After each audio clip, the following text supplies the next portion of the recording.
கூத்தாடுறது ஒரு தொழில். கூத்தாட ஒரு தொழில். இவரு கலெக்டர் வேலை செய்யறாரு. யாரு? என்ன சொல்லியபடி எந்த பெண்களையும் தாயாகவும் தங்கையாக, ஆனால் அதர்மம் எங்கெங்கு இருக்கிறதோ அந்த அதர்மத்தை அடித்து தர்மத்தில் உணர்த்த வேண்டும். அது மட்டும் கிடையாது. பெண்களுடைய புகழ் பார்த்தாயா எங்கு பார்த்தாலும் வாழ்க்கை என்று கூறுகிறார்கள். இன்னும் அடுத்த இடம்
அதிசயமாக இருக்கிறது. இவ்வளவு தூரம் நம்ம காணகவடியா வரும். இந்த காலகட்டத்துல பார்த்தாயா அது ஒரு பெண்ணானவள் போகிறாள். ஏன் என்ன தகராறு வீட்டுல? அவங்க வீட்டுல தகராறு. இதுவரையிலும் பெண்களை தாயாக நினைக்கக்கூடியவன் அவளுடைய பின்புறத்தை பார்த்த உடனே என் மனம் மாறிவிட்டது. அதனால் அவளுடைய நடை, உடை, பாவனை இவை அனைத்துமே அவள் முன்புறமாக சென்றால் எப்படி இருக்கும்? புறப்பட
அந்த பெண்ணை காப்பாற்றுகிற வேண்டும் செல்கின்றேன். பெண் தொடர்ந்து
எனக்கே விடையாக மாறிவிட்டது இறைவா.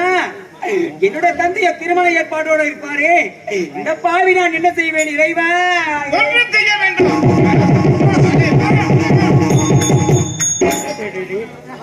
என்னடா இது புதுமையாக இருக்கிறது? புதுமையாக இருக்கிறது. இந்த அடர்ந்த காலத்தில் இப்படிப்பட்ட ஒரு அழகுள்ள பெண்மணி ஆ, இப்பொழுதுதான் பார்க்கிறேன். ஆமா, நீ யார்? நீ ஐயா, நான் யார் தெரியுமா? ஐயாஜாபுரம் நாடுகளுடைய நாடு அயோத்தி. ஆமா, யுவனேச மன்னர் என்னுடைய தந்தை. என்னுடைய பெயர் மலர்விழி ஐயா. மலர்விழி. ஆமா. அடடடடடட. இது வரைக்கும் பொம்பளையை பார்த்ததே கிடையாது. இந்த வை. உனக்கு இங்க வேலை கிடையாது. வேலை இல்லையா? நான் கூப்பிட்ட பிறகுதான் நீ வெளியே வரணும். அப்படியா? எப்ப கூப்பிடுவ? நான் கூப்பிடும் போது கூப்பிடு. சரி சரி. மலர்விழி. கூப்பிட்டியா? டேய், டேய், டேய். கூப்பிட்ட மாதிரி கேட்டது. ஏண்டா? அதே நினைப்பா போன கூப்பிட்ட மாதிரி தான் தெரியும். கூப்பிடலையா? நான் கூப்பிடல. நான் கூப்பிட்ட போது வெளியே வர வேண்டும். மலர்விழி. ஐயா, இது வரை இது வரை ஏங்க, நீங்க ஏன் விட்டீங்க? ஆமாங்க. எவ்வளவு நாள்? ஒரு வாரத்துக்கு ஒரு வாரமா 7 நாளா? என்னடா புதுமையா இருக்குது? என்ன புதுமையா இருக்குது? ஒரு வாரம் நாளா 7 நாள் என்னடா? துபாய் என்ன போட்டு குழப்பாங்க? எல்லாம் ஒண்ணுதான்டா. எல்லாம் ஒண்ணு. எல்லாம் ஒண்ணுதான். அப்ப 7 நாள் 7 நாளுனாலும் ஒரு வாரம்? ஒரு வாரம் நாளும் 7 சரி, நாள். லீவ் விட்டுட்டேன். சம்பளம் கொடுப்பியா? எனக்கு சம்பளம் என்ன எப்படி கொடுப்பாங்க? லீவ் நானே கேட்டேன். அரண்மனையில வேலை செய்ததானே சம்பளம். லீவ் நானே கேட்டேன். நீ தான் லீவ் எடுத்து கொடுத்தா? யாரத்தி கட்டி மாதிரி காலை பிடிக்கிறாரு. சரி சரி, எப்படி சம்பளம்? சரி கொடுத்துருவேன். கொடுத்துருவேன். சாப்பாடு? சாப்பாடு அது வீட்டுல தான் சாப்பிடுறேன். ஏங்க எப்பா? ஏன்? ஓ, ஏங்க? சேவத்துக்கு லீவ் கொடுப்பேன், சேவத்துக்கு சம்பளம் கொடுப்பேன், சாப்பாடு வீட்டுக்கு போகணுமா? பின்ன என்ன சாப்பாடு தேடி வந்து கொடுக்கணுமா என்ன? ஆமா. டேய், நான் லீவு கேட்டவன் நீ தானே? நானே கேட்டேன். லீவு கொடுத்தவன் நானு. சரி, விடு. கொண்டா. ஐயா, என்னை வழிமறிக்கிறீர்களே ஐயா, நீங்கள் யாரு? எந்த நாடு? உடைய பேர் என்ன? பெயர் பிறகு இருக்கட்டும். உன்னை பார்த்த உடனே எனக்கு ஆசை பிறந்து விட்டது. இதுவரையிலும் எந்த பெண்மணியும் பார்த்து நான் தாயாகவும் தங்கையாகவும் நினைக்கக்கூடியவன். சரி. உன்னை பார்த்த உடனே உன் மீது எனக்கு ஆசை. ஆசியா? என்னை கட்டி அணைத்து எனக்கு ஒரு முத்தம் தர வேண்டும். முத்தமா? ஆமா.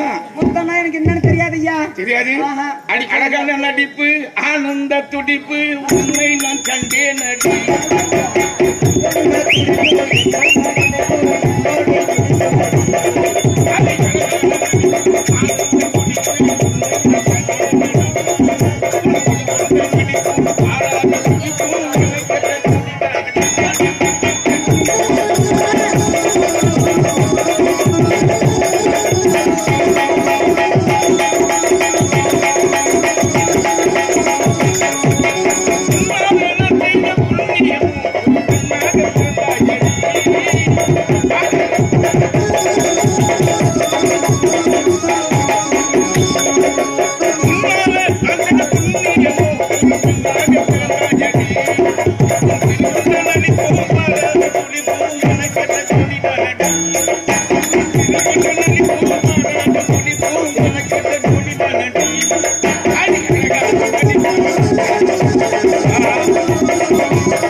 எனக்கு ஒரு முத்தம் தர வேண்டும் என்றுதான் உன்னிடத்தில் கூறினேன். ஆனால் இப்ப அழகி ஒரு என்ன தெரியும்? அடக்கிட வாய அறிவு கட்ட நாடு. இவ்வளவு நேரம் ஒரு ஆண்டவன் என்று உனக்கு மரியாதை கொடுத்த மரியாதை சொல்ற உண்டை போடா. மலர்விழி, யார் தெரியுமா?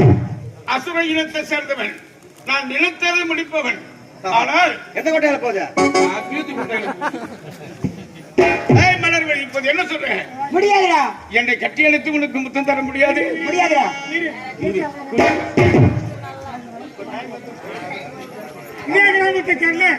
ராஜா மேலம் ராம அண்ணான் அவர்கள் மிருதன மாச போராட்டி 100 ரூபாய்க்குள்ளார். நன்றி, வணக்கம். காலம் போலானது. என்னை கட்டி அணைத்து எனக்கு முத்தம் தர வேண்டும் என்று கூறுகிறேன். ஆனால் நான் நினைத்தால் எதையும் சாதிக்க வல்லமை உண்டு எனக்கு. கட்டுகளை கொட்டியாதான் சரி, நீ நினைப்பது நடக்காதுடா. நடக்காது. ஆமாண்டா. என்னை பார்த்து நினைத்தது நடக்காது என்று கூறுகின்றாயே. ஆமாண்டா. உன் அழகு என்னை கவர்ந்தது. என்னை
நீ என்னத்தான் ஆடினாலும் சரி பாடினாலும் சரி உனக்கு முத்தமும் கொடுக்க முடியாது. எதுக்கு போட மகிழே மகிழை என்றால் எனக்கு கொடுக்காது. அதை எப்படி எடுக்க வேண்டுமோ அப்படி எடுக்க வேண்டும். முத்தம் கொடுக்க முடியாது. எனக்கு எங்களுடைய வல்லமை காட்ட